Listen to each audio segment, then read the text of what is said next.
Plato's ideal state. Could it ever work?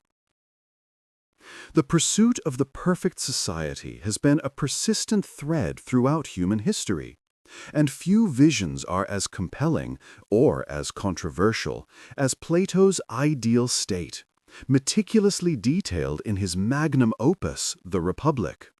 It's a blueprint for a polis predicated not on democracy or oligarchy, but on the rule of absolute reason and justice. But beyond the philosophical elegance, the burning, practical question remains. Could it ever work in the messy, complicated reality of human existence? Plato's design is rooted in the analogy of the soul. Just as the individual soul is composed of the rational, the spirited, and the appetitive parts, his ideal state is structured around three corresponding classes. This isn't just a political system. It's a profound attempt to achieve societal harmony through internal balance. The tripartite structure and the Philosopher King. At the apex of this structure are the guardians, split into the rulers and the auxiliaries. The rulers, the true governing class, are the legendary Philosopher Kings. These are individuals chosen through rigorous education and testing, who possess the deepest understanding of the forms, especially the form of the good. They are the rational element of the state. Crucially, they live a life of communal simplicity, possessing no private property, family, or wealth. This radical detachment is designed to eliminate the primary motivations for corruption, greed, and nepotism. They are literally the best and brightest, compelled by duty, not personal gain.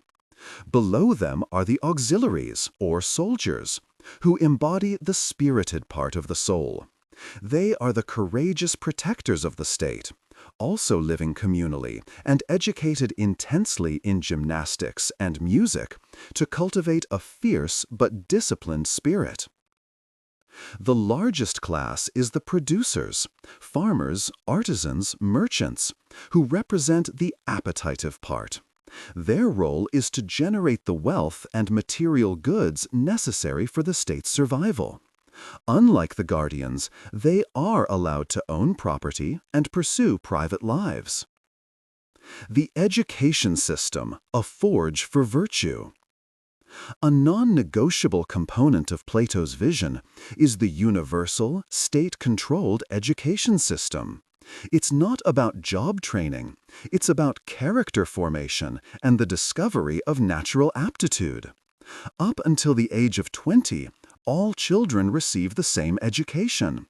The system acts as a constant sieve, weeding out those best suited to be producers and identifying those with the potential to move on. Only a select few continue on a decades-long journey, culminating in the study of dialectic, leading ultimately to the vision of the good. This is the mechanism by which the Philosopher King is created, a relentless, meritocratic process, ensuring that the leadership is genuinely the most intellectually and morally capable. The glaring obstacles to realization. While the Republic is a masterpiece of political theory, applying it to reality reveals several profound, almost insurmountable challenges. 1. The suppression of individuality and freedom. The most immediate critique is the draconian sacrifice of individual liberty. Plato's state is a totalitarian one. The lives of the guardians are completely regimented and communal, virtually eliminating self-determination. For the producers, while they have more personal freedom, the state dictates their purpose. The very concept of political freedom, a cherished modern value, is absent.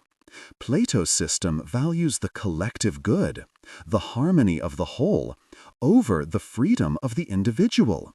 History suggests that people, once tasted, will fiercely resist such control.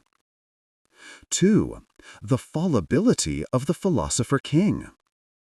Plato's entire structure rests on the assumption that the philosopher king will remain perfectly rational, incorruptible, and perpetually focused on the form of the good. This is the noble lie problem writ large. Can we trust that a person, given absolute and unchecked power, will not eventually succumb to the very appetitive desires their entire life has been designed to suppress? Power, as history constantly reminds us, has a notoriously corrosive effect on the human soul. Plato's system lacks any meaningful checks and balances, because the rulers are assumed to be perfect. 3. The difficulty of implementation and succession. How do you get there? Plato offers no practical transition plan for transforming a current, imperfect state into the ideal one. More pressingly, what happens when the first generation of flawless philosopher kings die?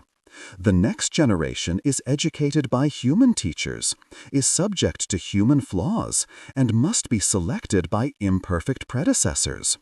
The state is inherently susceptible to a slow but inevitable degeneration, from aristocracy, rule of the best, to timocracy, rule of honor, military, then to oligarchy, rule of wealth, then to democracy, rule of the many, and finally to tyranny. Plato himself foresaw this inevitable decay. A timeless tool, not a political template. So, could Plato's ideal state ever work? The honest answer is almost certainly not. At least not in any state populated by real, flawed, passionate, and freedom-loving human beings. Its perfection is an abstract ideal, a theoretical construct. However, dismissing it as a utopian fantasy misses the point. The Republic is not intended as a how-to guide for governance. It is a philosophical mirror. It compels us to ask, what is true justice? Plato defines it as doing one's own work and not being a busybody. Are expertise essential for leadership? An unequivocal yes from Plato, forcing us to consider if we should trust governance to the truly ignorant. How does education shape society? It shows that a state's future is inseparable from the values it instills in its youth. Plato's ideal state works perfectly on paper because he stripped out the unpredictability of human nature. In reality, it would likely collapse into a terrifying tyranny because it is founded on the impossible premise of the perfectly rational altruistic ruler. Its true lasting power is not as a political model, but as a tool for diagnosis, helping us identify the flaws in our own societies and the tension between individual liberty and collective good. If this deep dive into the world of ancient philosophy sparked a few ideas, you might be just as passionate about these big questions as we are. Let us know in the comments below. Do you think a society ruled purely by reason is possible? Subscribe to the channel for more explorations of history's greatest thinkers. And if you found this breakdown insightful, hit the like button to support the discussion.